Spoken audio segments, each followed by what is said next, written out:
വറുത്തരച്ച സാമ്പാർ. ഇന്ന് നമ്മൾ ഉണ്ടാക്കുന്നത് വറുത്തരച്ച സാമ്പാറാണ് കേട്ടോ.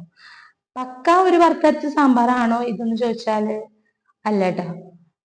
പെട്ടെന്ന് നമുക്കൊരു വറുത്തരച്ച സാമ്പാർ ഉണ്ടാക്കണം, വീട്ടിൽ അമ്മയൊക്കെ ഉണ്ടാക്കി തരുന്നത് പോലെ ഒരെണ്ണം ഉണ്ടാക്കി കഴിക്കണം എന്നൊക്കെ ആഗ്രഹം തോന്നുമ്പോൾ പെട്ടെന്ന് തട്ടിക്കൂട്ടി ഉണ്ടാക്കാൻ പറ്റുന്ന ഒരു വറുത്തരച്ച സാമ്പാർ.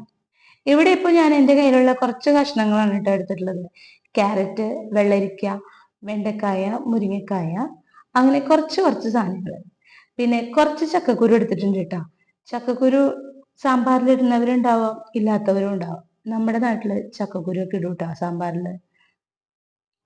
ഒരു 1/4 കഷ്ണം സവാള അരിഞ്ഞതും, അതുപോലെ 1-2 അല്ലി വെളുത്തുള്ളിയും ഒരു പച്ചമുളകും കൂടെ ഞാൻ അതിലേക്ക് ചേർക്കുന്നുണ്ട് കേട്ടോ.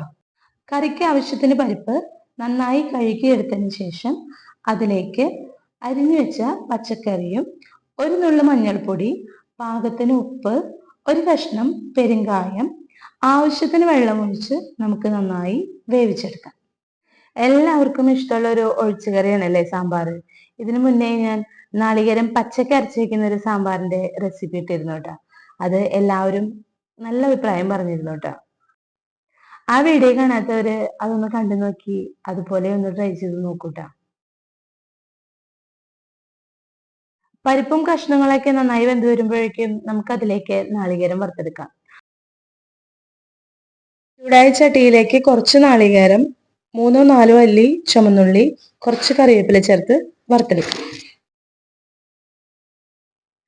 നാളികേരം നന്നായി വറുത്തെടുത്തു കഴിഞ്ഞാൽ അതിലേക്ക് സാമ്പാർ പൊടി, മല്ലിപ്പൊടി, മുളക് പൊടി ചേർത്ത് നന്നായിട്ട് മൂപ്പിച്ചെടുക്കാം. കുറച്ച് കൂടുതൽ അളവിൽ സാമ്പാർ പൊടി ചേർക്കുന്നതായിരിക്കും നല്ലത്. നന്നായി വറുത്തെടുത്ത് ചൂടാറിയതിന് ശേഷം നമുക്ക് മിക്സിയുടെ ജാറിലിട്ട് പേസ്റ്റാക്കി അരച്ചെടുക്കാം. വെന്ത് വന്ന പരിപ്പിലേക്ക് പുളിക്ക് ആവശ്യത്തിന് വാളംപുളി പിഴിഞ്ഞൊഴിക്കാം. അരിഞ്ഞു മാറ്റി വെച്ചിരുന്ന വെണ്ടക്കായ, മുരിങ്ങക്കായ, തക്കാളി നമ്മൾ ഈ സമയത്താണ് ചേർത്ത് കൊടുക്കുന്നത്. നന്നായി അരച്ചെടുത്ത തേങ്ങയുടെ അരപ്പും നമുക്കതിലേക്ക് ചേർത്ത് കൊടുക്കാം. പാകത്തിന് ഉപ്പും ഒരു ചെറിയ കഷ്ണം ശർക്കരയും ഈ സമയത്ത് ചേർത്ത് കൊടുക്കാം. എല്ലാം നന്നായി ഇളക്കി ചേർത്തതിന് ശേഷം തിളപ്പിച്ചെടുക്കാം. സാമ്പാർ നന്നായി വറ്റി കുറുകി വന്നു കഴിഞ്ഞാൽ നമുക്കതിലേക്ക് വറവിട്ട് കൊടുക്കാം. കടുക്, ഉലുവ, വറ്റൽമുളക്, കറിവേപ്പില ചേർത്ത് വറവിട്ട് കഴിഞ്ഞാൽ നമ്മുടെ വറുത്തരച്ച സാമ്പാർ റെഡിയാണ് കേട്ടോ. ഇതുപോലെ ഉണ്ടാക്കി നോക്കാത്തവരൊന്ന് ഉണ്ടാക്കി നോക്കൂ കേട്ടോ. എൻ്റെ റെസിപ്പികളും എൻ്റെ സംസാരവും നിങ്ങൾക്ക് ഇഷ്ടപ്പെടുന്നുണ്ടെങ്കിൽ എൻ്റെ ചാനൽ സബ്സ്ക്രൈബ് ചെയ്യാനും, ഇൻസ്റ്റയിൽ എന്നെ ഫോളോ ചെയ്യാനും, അതുപോലെ നിങ്ങളുടെ അഭിപ്രായങ്ങൾ കമൻസിലൂടെ അറിയിക്കാനും മറക്കരുത് കേട്ടോ.